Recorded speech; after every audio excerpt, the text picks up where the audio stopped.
Welcome back FMCG to US. Today, as usual, I have Mr. R. Kannan, ex-United Nations official.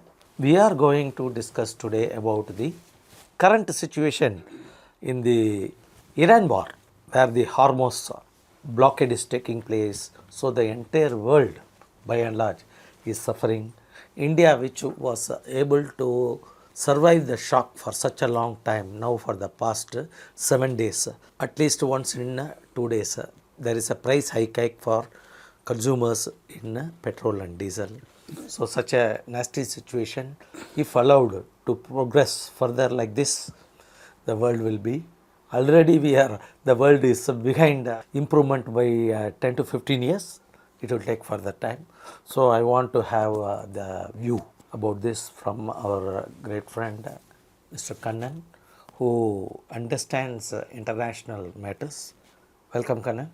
Kindly Thank you. Give your opinion on this subject about the. Thank you very much for your kind words, Ganesh. Somebody who understands international affairs may not be very good in understanding domestic affairs. We've seen 4 price rises on diesel and petrol and so on. And then there could be further increases in the price of oil because the government loses about 4,400 crores every month because the cost of procuring the fuel has shot up because of the war. Earlier, a barrel of oil was $65 before the war. Now it's 110, 100, 105, etc. Yeah. So it's almost really doubled. It even touched $120. Absolutely. So and in the US, it's reached, a gallon has gone beyond $5. And in some places like California, they're selling it for $6, I'm told. Okay. So this is a huge issue. So, and the reason for this is because Hormuz, where about a fourth of the oil transportation happens, has been closed. It has been closed by the Iranians for a long time, and more recently blocked by the Americans. And they say in the last month alone, they've blocked 100 ships, and they have impounded 4 ships. So 104 ships couldn't transit. You mean to say that the ships cannot sail beyond the US warship? The ships that are already loaded cannot come beyond You're right. They are outside the vicinity of Iran, because if they are inside, it's not Iran's territorial waters. These are international waters, Hormuz. And the International Maritime Organization has said that the Iranians cannot collect toll. The difference between Panama Canal and the Suez Canal, where toll is collected, is those are man-made canals. Okay, this is God-made. Hormuz, lovely. Hormuz is God-made. So these are international waters.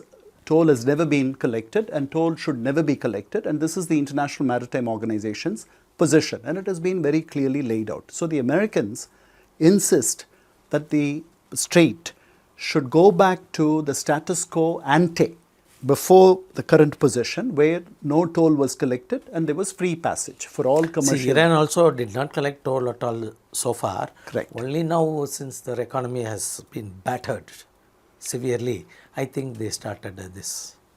Their economy has been battered for a very long time. Very long time. They didn't. They have become very, how shall I say, they've become very sure of themselves. So they are they've been engaging in talks with Oman, the other country through which the straits passes. It passes between the 2 countries, to see if they can put in a joint mechanism. Jointly collect. Because I know that I shouldn't be doing this. I already know this. But if I have company, Oman is not an untouchable state like Iran. Yes. Oman is a state that everybody likes to have a relationship with. So if Oman joins in this enterprise, then the criticism against me alone will be a little less sharp. Diffused. Correct. So that is the idea, but I don't think it will happen because no country will agree to Iran collecting toll. Anyway, last Sunday, when it was afternoon over there in the US, and before the afternoon, Trump said on Saturday night, he posted a message saying that we have reached agreement on major agreement negotiated, major points negotiated. An agreement will follow most likely on Sunday or so. But Sunday afternoon, US time, Eastern time, he posted, he said, I have asked my negotiators to take their time and not to rush into a deal. Yes. Because neither rush nor push. Correct. Because after his post on Saturday saying that a deal was imminent, there was a lot of criticism from hardcore Republicans. Because the deal is only to reopen Hormuz. It is not about the missiles. It is not about the nuclear material. It is not about Iran's nuclear ambition. So he backtracked. So this is still being negotiated. The Iranians have said, yes, we have reached a number of convergence in a number of areas, but we are not discussing nuclear material. We are not discussing the nuclear option. So it's about Hormuz, because if Hormuz reopens, the economy will stabilize. And in return, the world economy will definitely stabilize. Yeah, it might take a few more months because the mines have to be cleared. That will take some time. The Iranians have agreed to clear the mines. They will clear the mines. To say they have the map of the mine of that course. they have laid? Yes. Every time a country lays its mines, they will map it for future use, because it will come to haunt them after the war. So they have to do this. Professionally done, that is how it is done. We don't know how professional it was, but they've agreed to demine it. So all this will take time, and then for traffic to resume to the old pre-war levels will take some months. But then oil prices will go down. On Saturday, the moment he posted this, oil prices went down by about $6 already a barrel. Now, Marco Rubio, who's here now as we speak, he was in Jaipur yesterday, and he said that he has made a visit to India and also enjoying a holiday trip with his wife. It's both pleasure and it is burning. South India itself, this sun. True. It's temperature is climbing, and North India is going to the Taj Mahal now. True. I'm surprised. I'm actually burning temperatures. True. Marco Rubio visited India. But maybe he's used to that in Texas. He is from Florida. Okay. Florida burns. True. Florida burns, because Florida is only 90 miles away from Cuba, from where his parents are originally from. They left Cuba before 1959, before the Cuban Revolution, before Fidel Castro came to power. They moved to Florida, and Marco Rubio was born in America. Okay, so he is able to bear the heat of politics and also nature. He's very focused on, we're going to talk about Cuba as well later. Soon. So he's come on a 4-day visit, and then the reason for his 4-day visit is the meeting of the Quad foreign ministers. Australia, Japan, America, India, the Quad, the 4 foreign ministers are meeting here, and then so he came to attend. It is regaining importance now. It used Quad heads of state used to meet with the last time President Trump, Prime Minister Modi, the Japanese Prime Minister, and the Australian Prime Minister met. So now people think the fact that it has been brought down to the foreign ministers level, maybe in the future it will only be at the foreign ministers level, and only occasionally will the presidents or the prime ministers attend. So earlier the Quad had a much more significance, and it was much more regular. Now it's lost a little bit of momentum because of after Trump showed up, and with all his excursion into Iran and so on. So this has happened. So he came for that. He landed in Calcutta. He didn't land in Delhi. He's a Catholic. And from there, he went to the Sisters of Charity, which is Mother Teresa's place. And he went there, and he met with the Sisters of Charity people. And from there, then he went to Delhi. And then from there, he saw the Taj Mahal. He's come with his wife. And, and then after the Quad, he went to Jaipur, and then he's going back. While he was here, he was also very hopeful that a deal is imminent. But that imminence has taken a backseat now. Yeah. The reason is they are working on, he said yesterday, they're working, a single word is being debated by both on the draft. A line is being contested. The Americans want the line to be this way. The Iranians want it this way. So because this agreement should be very carefully worked. Otherwise, interpretation will become an issue. The Iranians would say, well, this is what we understand. So therefore, and all this has been possible, we must credit one single country and one single man for this, for bringing the Iranians and the Americans to this point where they are working on a draft for the last several days. That man is Asim Munir, the chief of Pakistani armed forces. He has made 2 trips to Tehran. The first time he went there, he stayed there for 3 days. Villain playing a peacemaker. Yes, he was formerly the chief of the ISI, the Interstate Intelligence. He is the only other field marshal after Ayub Khan. And Trump has said, this is a field marshal that I like. So he went there, he stayed for 3 days, he met with the president, he met with everybody except the supreme leader, who is not very well. They say that he needs a prosthesis. His leg has to be changed, and then his face is scarred, and one of his eyes is hurt very badly. So we don't know what his situation is. But he met with the president, he met with the IRGC command, he met with all the people, the usual suspects. This was the first time that a Pakistani army general at the rank of field marshal spends 3 days in Tehran. But you remember, sir, last year I think. Operation Sindoor. That is one thing. Other than that, this field marshal met the militant group, Hamas leader, and presented something. And that was the reason that helped Israel to gun them down in a building. He presented a watch. They thought he's a... But that watch had a... detector. Detector. So, precisely they took out those people. Correct. They did. Asim Munir was responsible. He met. Look, this is the only general whom of Anyhow, Pakistan. Because of Asim Munir, something good happened that's good for the world. Look, this is the only general of Pakistan whom President Trump hosted lunch. Yes. And after the lunch, he said, nobody knows, a lot of people know about Iran, but the Pakistanis know a lot about Iran. And after that, the attacks began, last June attacks on the bunker busting bombs. But Iran and Pakistan itself were not in good terms always. They are neighbors. 2 years back, they shot missiles against each other. Generally, they have a fairly good relationship. I'll tell you why. Because Balochistan borders Iran. And the Iranians help Baluchis. Not Baluchis. They help the central government against the Baluchis. So therefore, they have a sort of an understanding. And besides, Pakistan is a black market for their fuel. Because they have a long 900-kilometer land border. With a lot of fuel that cannot be sold internationally.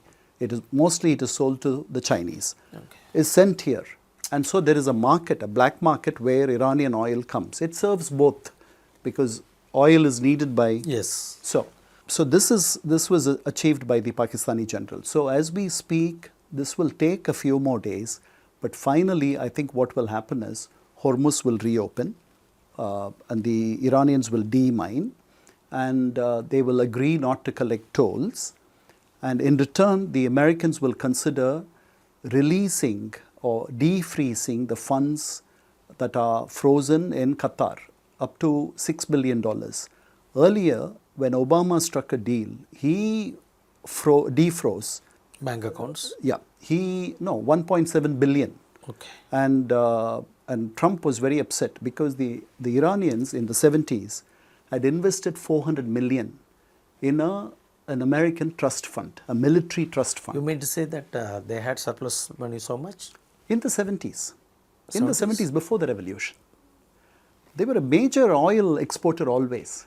So they had money. So they put 400 million, and with interest, it had reached 1.7 billion. And the Americans held it back after the revolution, because from 1979, after the revolution, 1980, I think, from 1980 onwards, there was no diplomatic relationship between America and Iran. So the funds were frozen. And after the Joint Comprehensive Peace Agreement, JCPOA, Obama agreed to return this $1.7 billion. And Trump took exception to this. He said Obama gave away American money, gave away money. I'm not going to do that. So, but I have a feeling the return for Hormuz to reopen will be some of the monies being handed over to the Iranians.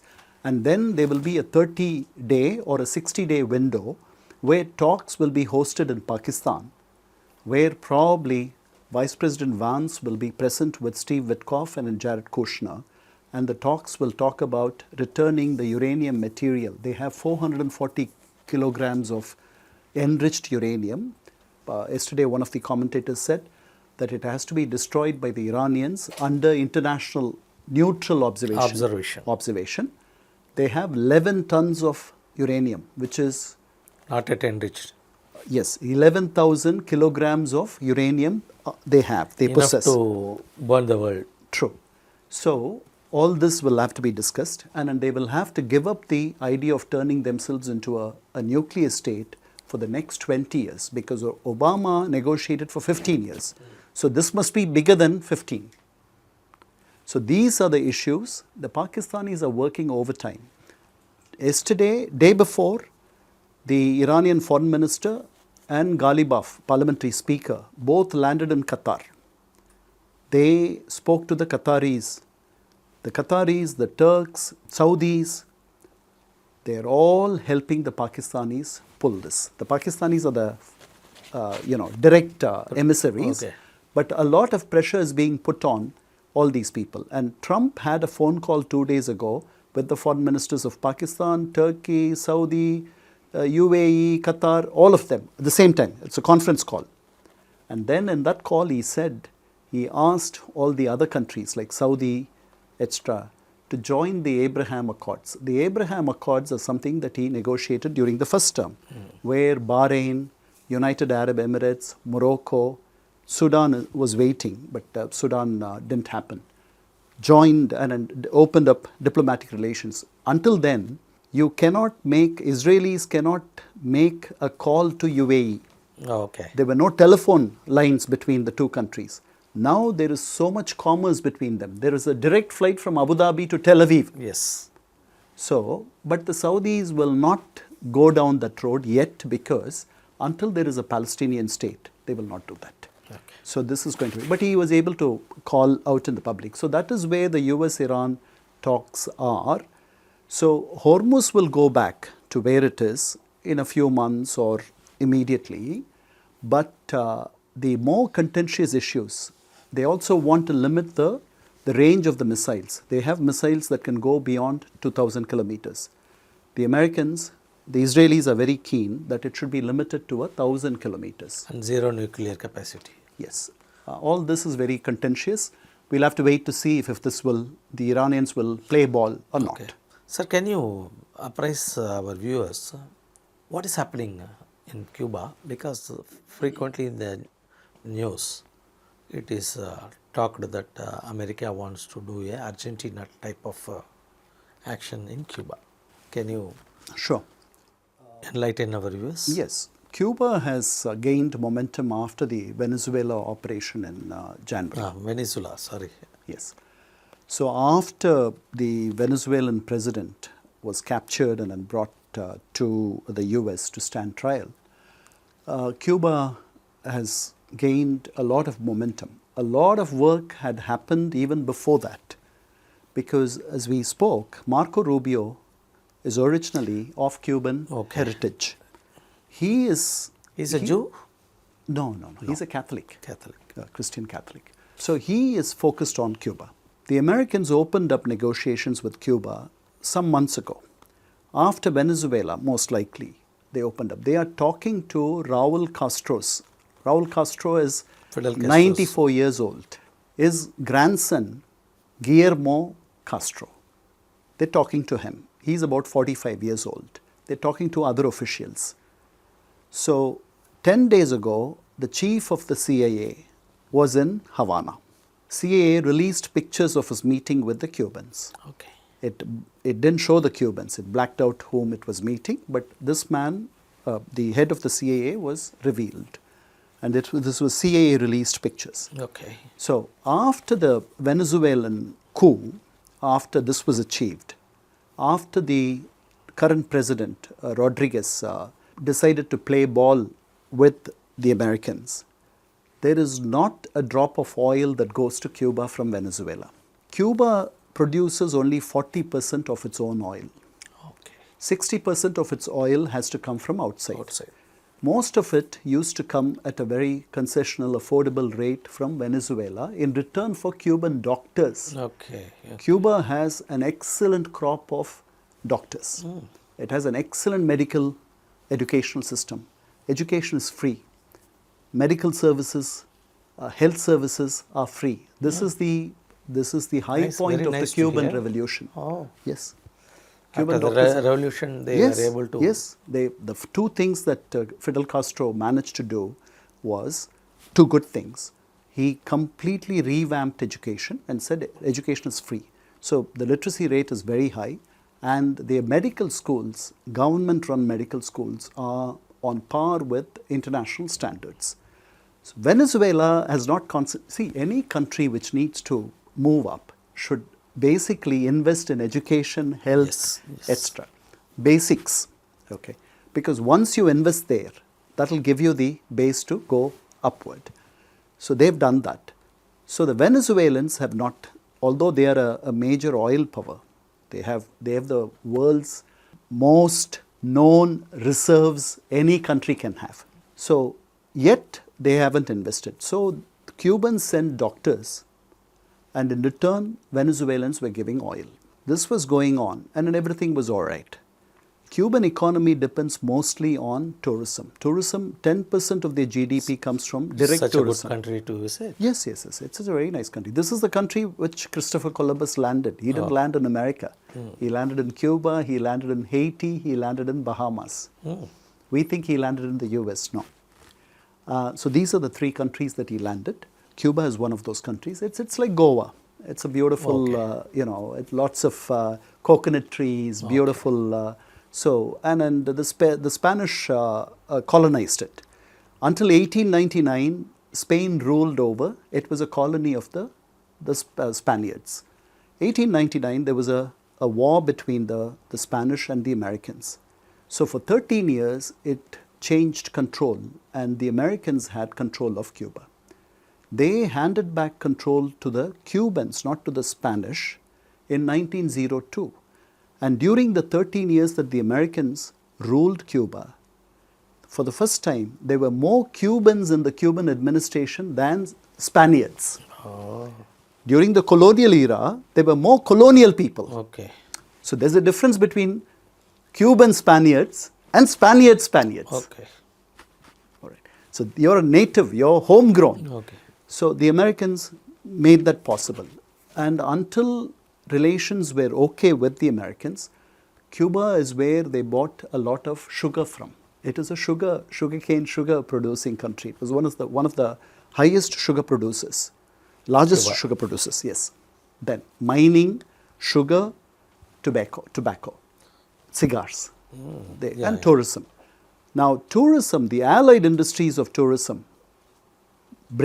take the GDP to about 60-70% of their GDP rests on tourism and allied industries. So these talks have been happening, and in the Americans, there are 1,000 political prisoners who have been in prison under this regime for a long time. The Americans want them to be released. They want the economy to be open completely. Cuba. Yes. They want compensation for nationalized industries which were American, which were not given compensation. Oh. Yes. They could have done, many of these industries belonged to the Americans before the revolution. They want good relations, but most importantly, what they want is they do not want Chinese and Russian intelligence agents in Cuba anymore. They are firm that there are listening posts against American interests in Cuba, set up by the Chinese and the Russians and facilitated by the Cubans. That explains why the CIA director was there. Okay. So this is the major reason why they want to invade Cuba and get our control. I don't know if they will invade Cuba. I'm not very sure. What they did was through a week ago, last Wednesday, exactly about 6 days ago, they indicted Raul Castro and 4 others. In 1996, an American plane, a relief plane, was shot down. In 4 Cuba. people on Cuban waters. airspace. Yes, correct. 4 people were killed. This plane belongs to Cuban emigres who live in America. They mount relief operations on the Cuban Sea. People who are fleeing Cuba, you know how many people have fled Cuba? They flee only to America? Yes, mostly America, Nearby. because it's only 90 miles. Okay. It's only 90 miles. Just like our Sri Lanka, Sri Lanka and us. Tamil Nadu. So, yeah. So it's possible for them to do that. But some of them die while they do that. They perish, right? So these operations are to save them, rescue them from the sea. And this has been going on for a long time. And the Cubans have been have been complaining that this is a violation of their airspace. Intention could be good. It is a violation. So finally, when these flights didn't stop, they had been going on for years, they shot down one and killed 4 people, the pilot and others. Of the 4 who were killed, 3 are Americans. So Raul Castro and 4 others are indicted for murder. Okay, so nice about how you are apprised about the Cuban background and what America now wants. So the actual agenda for the Americans is to ensure that no spying from Russia or China in his neighborhood. And a friendly Cuba, And not anymore. And a friendly Cuba. That may happen or may not happen, because the philosophies has been always different, no? Capitalist and communist mindset. So let's wish things come good for the people of Cuba. Thank you very much, Kannan, for coming to our studios and enlightening about the Iran war and the Cuban consequences with some past incidents. Thank you.